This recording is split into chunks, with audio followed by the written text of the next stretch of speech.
My Favorite Husband will begin in a moment. But first, here's our producer-director, GREGG Oppenheimer. My father was JESS Oppenheimer. He created a TV show called I Love Lucy. And ever since I was a kid, I always loved hearing Dad tell stories about what really went on behind the scenes of the show. So I put those stories together into a new comedy called Lucy Loves Desi. A Funny Thing Happened on the Way to the Sitcom.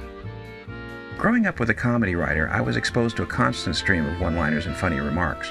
And I soon learned that the thing people admired most about my dad was that he made people laugh. This had an effect on me even at an early age. I was only 4 years old when Dad took me and my sister down to the I Love Lucy soundstage to meet the cast. After we had our pictures taken with Vivian Vance, Lucy came out of her dressing room and said hi.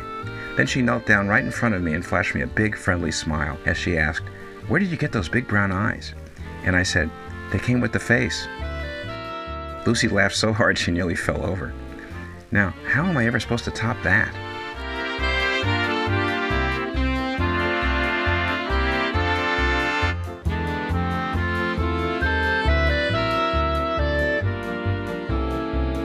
It's time for My Favorite Husband, starring Lucille Ball. Jello, everybody.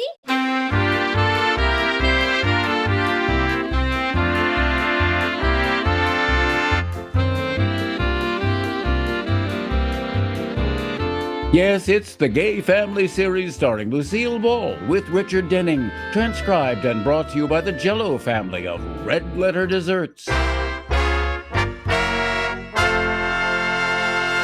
And now, Lucille Ball and Richard Denning as Liz and George Cooper. You know, it's been a long time since Liz and George took their marriage vows.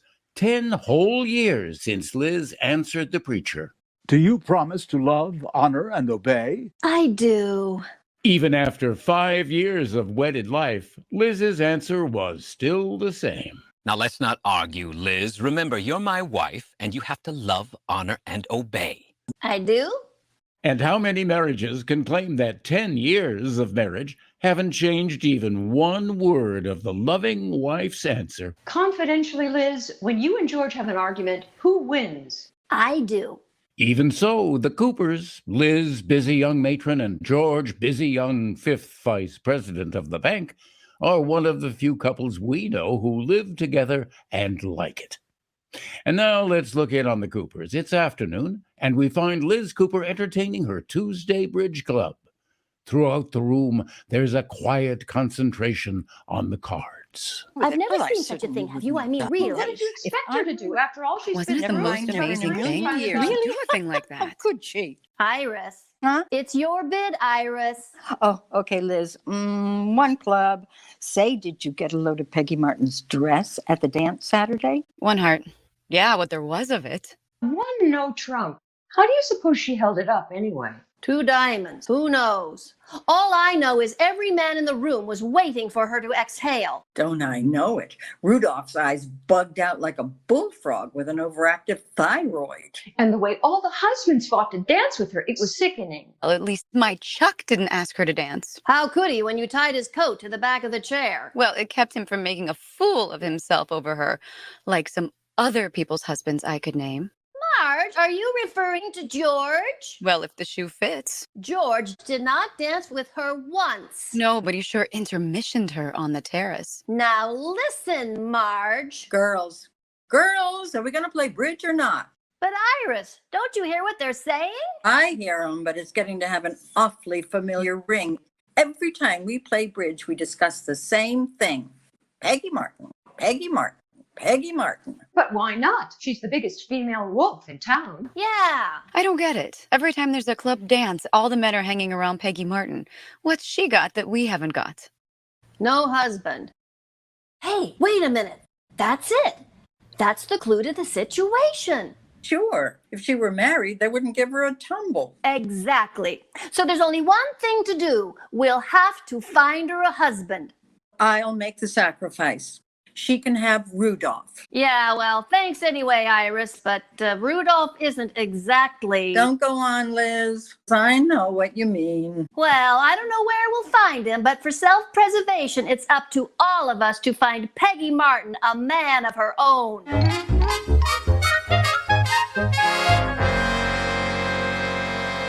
Liz? Oh, there you are. Hi, George. How's my little husband tonight? I hope you don't mind. I brought someone home to dinner. George Cooper. Shh. He'll hear you. He's in the living room. Why didn't you call? Well, I didn't have time. Look, he's an important client of the bank, and he's thinking of building a woman's clothing factory here in town. But we're having stew Katie made from leftovers. Oh, listen, any home-cooked meal would taste good to him. He's a traveling man and a bachelor, and he eats out all the time. I am not going to serve stew to a bachelor? Yes. Is he by any chance tall, dark, and handsome? He is, and he's loaded. Ooh. And I recognize that I want to play Cupid look in your eye. Ugh. Just keep your grubby little paws off him, Liz. No matchmaking. Oh, but he sounds like such a goodie. No matchmaking. Oh. Why is it that every married woman makes it her personal business to marry off every single man? Whatever do you mean? You know what I mean. Look, if a man is lucky enough to still be single... What? Well, I didn't mean it that way. You know how I feel about marriage. Well, that's better. If a man is smart enough to... What? Well, there must be some word to describe what I mean. The word is stupid. All right. If a guy is stupid enough to be single, leave him be. After all, ignorance is bliss. I don't like the way that sounds. Well, anyway, you leave him alone. Now, come on, I'll introduce you. Oh, all right. But he sounded just right for Peggy Martin. You let Peggy Martin get her own husband. I wouldn't mind if she got her own. She's getting everybody else's. Sorry to keep you waiting, Herb. This is my wife, Liz. Liz, this is Herb Paxton. How do you do, Mrs. Cooper? How do you do? Oh, Mr. Paxton. I've just been admiring your home, Cooper. Thank you. It just goes to show what can happen when you have a woman around the house. Yes. Yes, we have one of the best maids in town. George. Mrs. Cooper, I hope you won't mind having an unexpected guest for dinner like this. Of course not. What's a wife for? That's a good question. On your next trip to town, Mr. Paxton, why don't you bring your wife along? Liz? That's all right, Cooper. I don't have a wife. Oh, what a pity.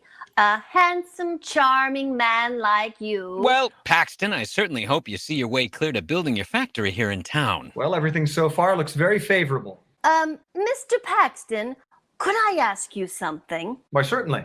Liz, we're trying to talk business. This is about business, George. Oh, well, okay. If you should build your plant in this town, Mr. Paxton, that's the business part of it, George. Did it ever occur to you how lonely it would be to come home after a hard day's work and not have anyone waiting at the door for you? Oh, I don't have to worry about that. Oh, you don't? No. Yeah, I've got a wonderful little Cocker Spaniel. Well, let's go into dinner.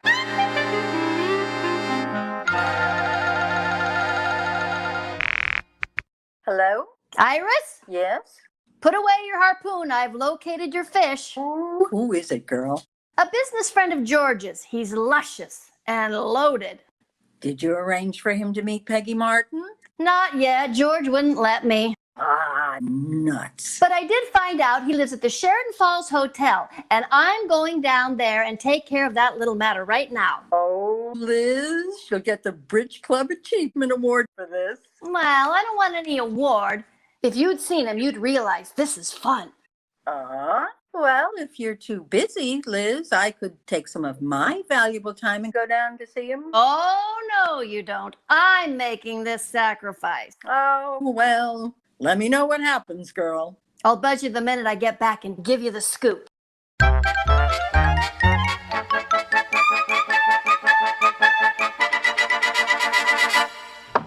Come in. Hello, Mr. Paxton. Well, hello, Mrs. Cooper. Come in. I bet you never expected to see me here, did you? Well, not so soon anyway. So soon? Please, sit down. Thank you. Mr. Paxton. Yes, Mrs. Cooper. I got to thinking that Here you are in a strange town and you don't know a soul. Oh, you're so right, Liz. Liz? Mr. Paxton, I thought that what you need is an attractive woman to show you around the town. Would you like that? Oh, you know I would. But what about your husband? Oh, you don't understand. Oh, I think I do. I was talking about someone else. Sure. I mean it. I want you to meet one of the girls in our bridge club. You don't need to pretend with me, Liz. Pretend? Now look. Oh, I read that look in your eye last night when you kept trying to get your husband out of the room so you could talk to me. Now you stand back there, Mr. Paxton. I did want to talk to you, but it was about this other girl, Peggy Martin. I think you two should know each other. Peggy Martin, eh? Yes. You believe me, don't you? Of course. Oh. So when do you want to meet me, Peggy? Now, Mr. Paxton. You can't fight things like this, Liz. This was meant to be. Please, stay away from me. You stay on that side of the table. I only want you to meet Peggy Martin. Oh, be honest, Liz. If you don't believe it, be on the corner of Main and Elm at 5 o'clock tonight. Well, all right. That's a date. Good afternoon, Mr. Paxton. Au revoir. Well.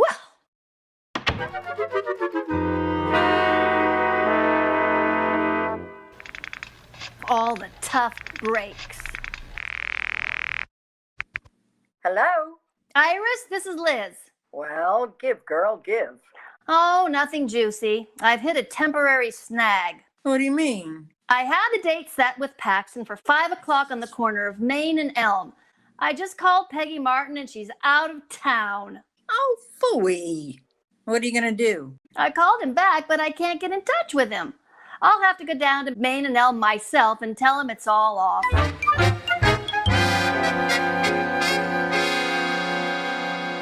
Well, Mr. Paxton, I guess that's all the business we have to do today. Yes, and just in time, too. I've got to pick up my date in 15 minutes. Date? One of our local girls? Yes. Ah, who is she? Well... Oh, come on. I know everyone in town.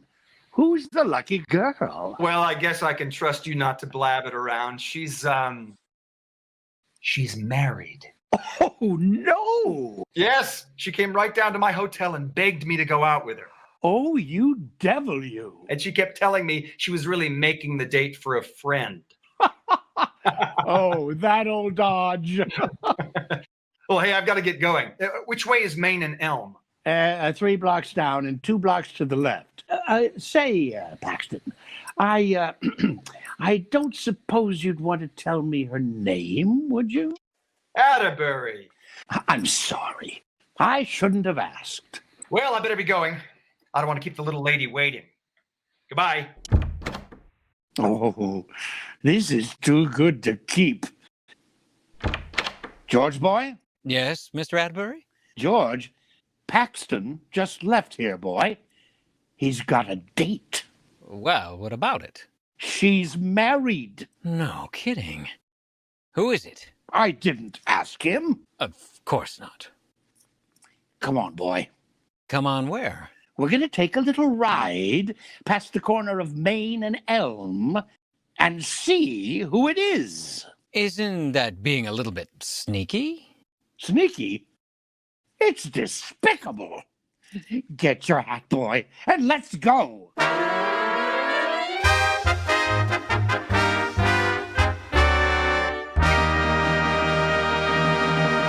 We'll return to George and Liz in a moment after this brief message from our sponsor. Henry! And on our honeymoon, too. But gosh, honey, the new improved instant Sanka is really different. Sure thing. Just look at the new richer coffee color. Taste the new full-bodied coffee flavor. Discover how much less instant Sanka costs. And did you know the makers of instant Sanka make the only caffeine-free coffee, the kind that can't affect anybody's nerves asleep? Try the new Sanka. It's wonderful.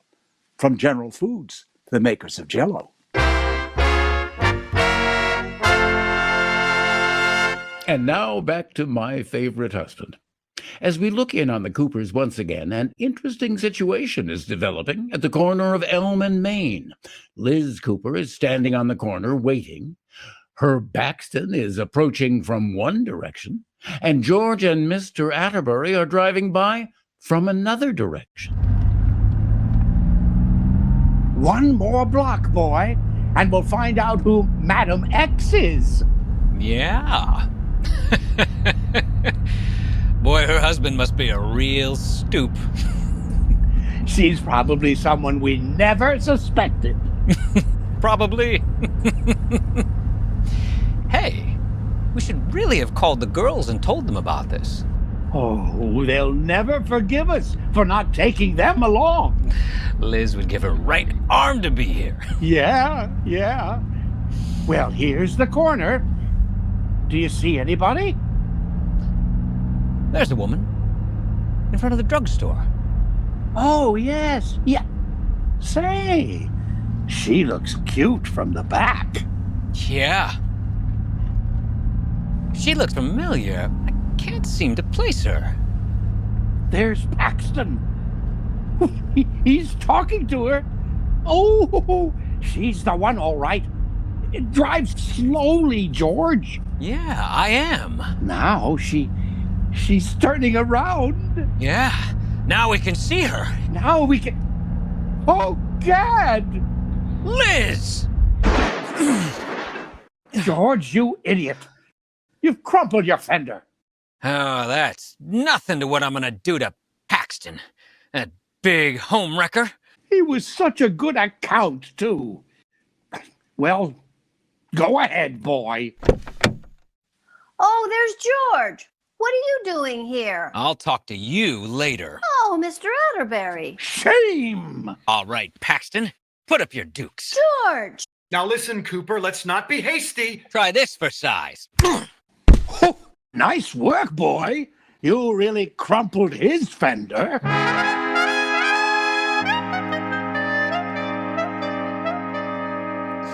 And that's the whole story, George, and I swear it. Well, You believe me, don't you? well, I guess it does make sense. And George, I was wrong for trying to be a matchmaker. Well, honey, I'm sorry I doubted you. Well, I'm kind of glad you're still jealous. You know you're cute when you're jealous. Sparks come out of your eyes. Thanks. Kiss me, George. I'll bet Paxton can't kiss like that. I should say he can't. I mean, I'll bet he can't. Nobody can.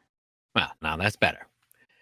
And about this playing Cupid, I want your solemn promise to keep your cute little nose out of other people's business. I promise. I'm retiring my nose from active poking. Good. Come on, give me a kiss. Mwah. George Cooper, you're a stinker. Hey, what's the matter with you? Well, it's so much fun making up with you. I'm trying to start another fight. Put up your dukes.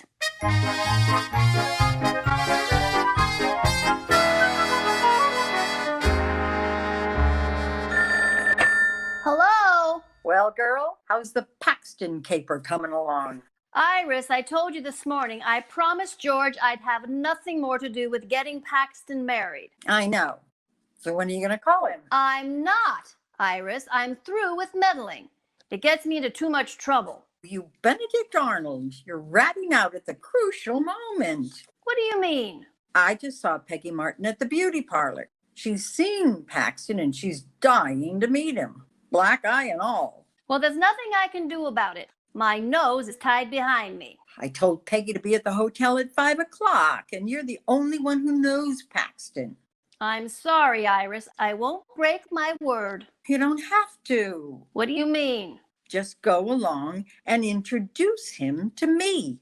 I'll take care of the rest. Well... You won't be breaking your word. Well, all I'll say is Mr. Paxton meet Mrs. Atterbury, and not another word.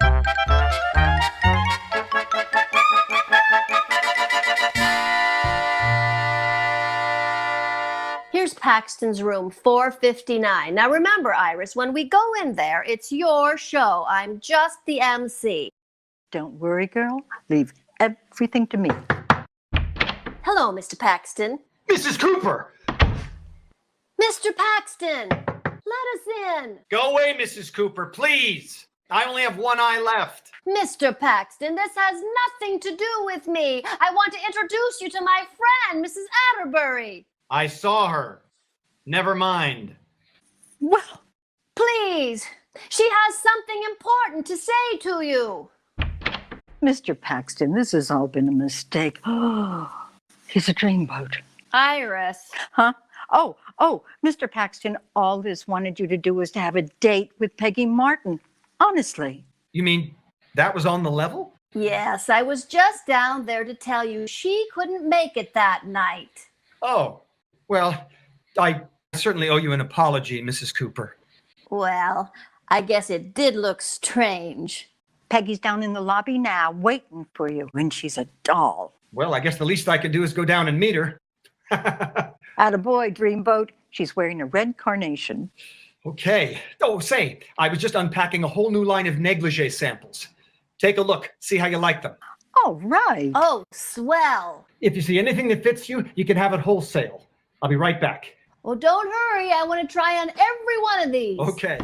Ooh, Iris, look at this one. Black chiffon trimmed in lace. Yeah. And look at this. Pink silk with a marabou trim. Ooh. Look, I'll go in the bedroom and try these on. You stay in here. Okay. Iris? What? The way I see it, everybody wins. We get rid of Peggy Martin, Peggy gets Dreamboat, the bank gets the plant's business, Sheridan Falls gets the plant, and we get our clothes wholesale for the rest of our lives.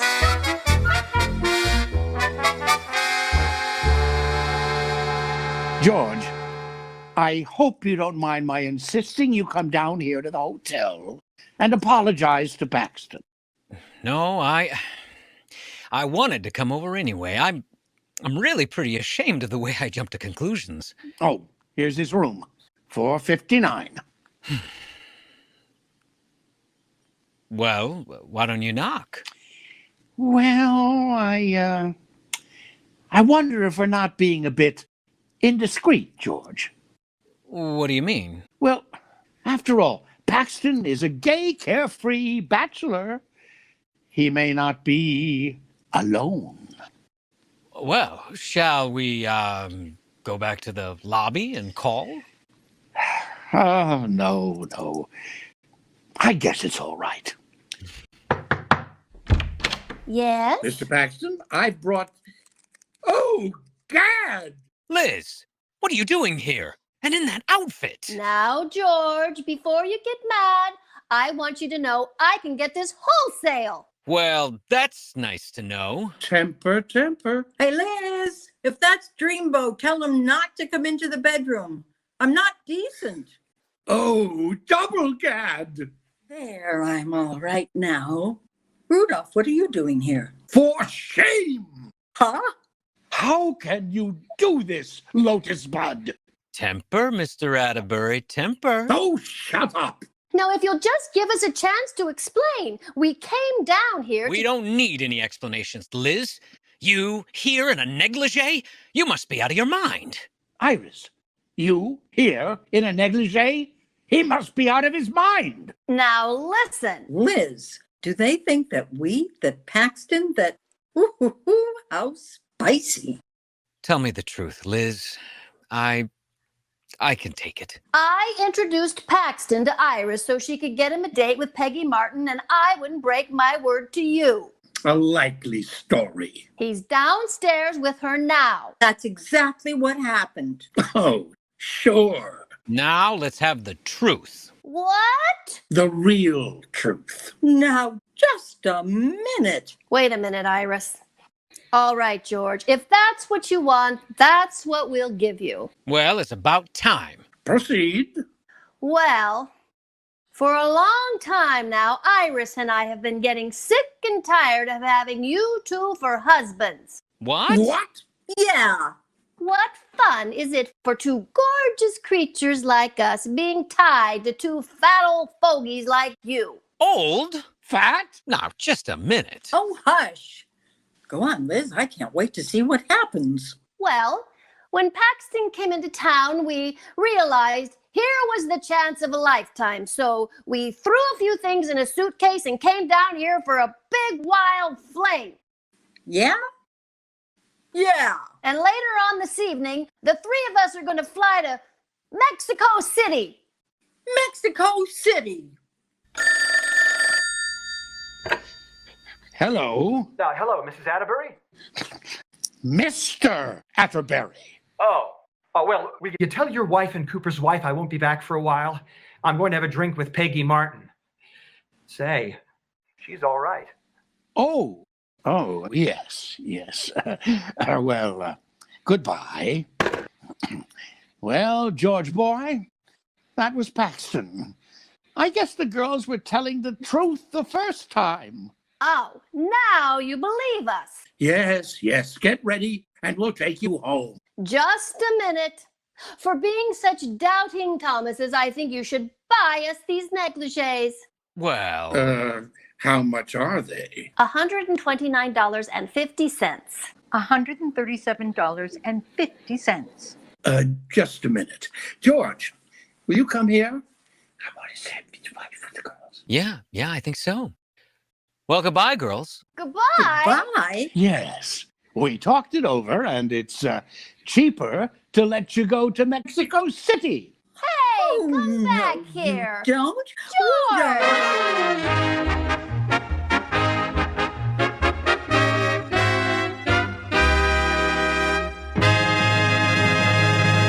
Lucy will be back in just a moment. But first, here's the incomparable Eve Evans singing Stay a Little While. Please stay a little while. I know it's late, but you create a world with your smile. Don't go. I need you near, so you can say the words I've waited so long to hear.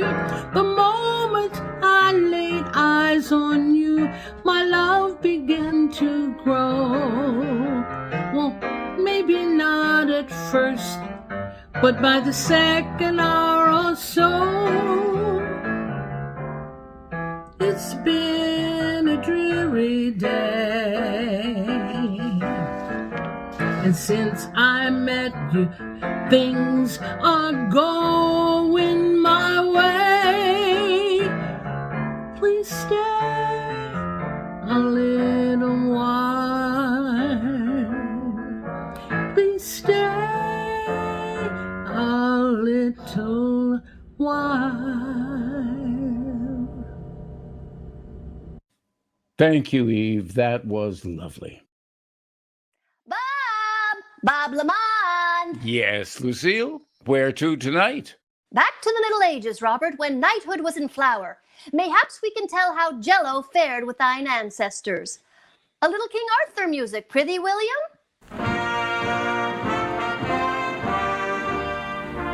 Ooh, that was very prithee. Ah, here we are in ancient Burgundy. That sounds like sparkling Burgundy. Oh, here comes a handsome knight. Well, it's about time they put this product on the market. A canned man. I wonder where I can buy a case. Ah, thou doth look familiar. What doth thy name beeth? Lucille, what's yours? What's yours? Sir Robert of Lamond. Ah. Where cometh thou from with thy strange manner of dress and flaming battle wig? One more crack like that and you'll be in a battle. Dost thou joust? No, I'm dead serious. I come from the 20th century, many years in the future. Well, telleth me, dost thou have skyscrapers and carriages that runneth without horteth? Horses? They certainly do. And dost thou have Jell-O chocolate pudding, absolutely luscious with deep down chocolatey goodness? Oh, now just a commercial minute here. And dost thou have planes that fly in the air and X-rays and Jell-O butterscotch pudding with that buttery brown sugar flavor? Hey, whose court is this, King Arthur or General Foods? And dost thou have radio and television and submarines and Jell-O vanilla pudding rich and smooth as cream? Say, how do you know all these wonderful things? A soothsayer told me. Here she comes now. Oh, why, it's Gracie Allen. Gracie, what are you doing in the Middle Ages? Oh, it's awful, Lucille. I've been trying to get some radio program to let my husband, Sugar Throat Burns, sing on it. And I've worked my way all the way back to King Arthur's court. Well, I've heard George sing, and you'll have to go back further than this. If I can get him on some program, our sponsor will hear him and let him sing on our show. Say, Lucille, how about using Sugar Throat on your next program? Why, I'll be glad to, Gracie. Oh, that's wonderful. But you see, this is the Middle Ages, and my next program doesn't go on until 1949. So you look me up in about 800 years. Oh, all right. Keep on that same dress so I'll know you. I will, Gracie. Oh, wait a minute, Lucille. I didn't say you a whole sooth. What were we talking about again? Jell-O pudding. Oh, well, here's the rest of it. Why, you simply addeth milk, and it takes about 5 minutes to cooketh. Gracie, there you are. Why, it's George Burns. Hello, Lucille. Gracie, what are you doing here in Studio B? We do our show in Studio A, and it starts in 3 minutes. Come on, we haven't got a moment to lose. Oh, George, Lucy said you can sing on her show. Really? Gee, I wonder what I should sing. Let me see. I could do a Tiger Girl, or In the Heart of a Cherry, or my big hit. I'll be waiting for you, Bill, when you get back from San Juan Hill. Look who just found a moment to lose. I know. How about Red Rose Rag? Bump, bump, bump, bump, down in the garden where the red roses grow. Oh my, along to go. Pluck me like a flower, cuddle me an hour, love me, let me learn that red rose rag. That's enough. When our sponsor hears that, he's sure to let me sing on our show. Pretty terrific, huh, Lucille? Simply incredible, George. My singing? No, your opinion of your singing. Oh, well, in that case, we better get going. Say goodnight, Gracie. Good night, Lucy. Good night, Gracie. Good night, George.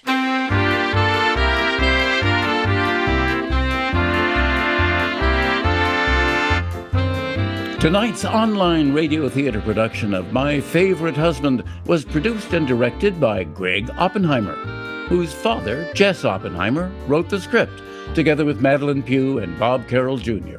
Our music was performed by Doug Walter and his orchestra. Starring in tonight's program were Diane Vincent as Lucille Ball in the role of Liz, and Seamus Dever as Richard Denning in the role of George. Iris was played by Melinda Peterson, and Rudolph was played by Phil Proctor. Herb Paxton was played by Matthew Floyd Miller. Liz's girlfriend Marge was played by Juliana Dever. Nancy Foy was Carolyn, and also the wife in the SANKA commercial.